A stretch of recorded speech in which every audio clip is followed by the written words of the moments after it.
ఒకని విధేయత వలన అనేకులు నీతిమంతులుగా తీర్చబడతారు, నీతిమంతులుగా చేయబడతారు.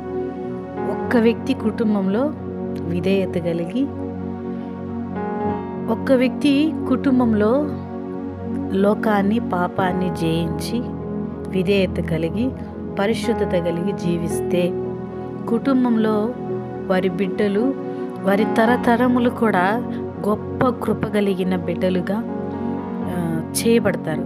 తల్లి తండ్రుల ప్రవర్తన వలన, పెద్దల ప్రవర్తన వలన, పెద్దలు ఒక మంచి విధేయత, వినయభావము, సద్భక్తి, భయాన్ని అనుసరించి గనక జీవిస్తే వారి బిడ్డలు కూడా అదే విధంగా బ్రతుకుతారు. మీరు కూడా అలా ఉందురుగాక.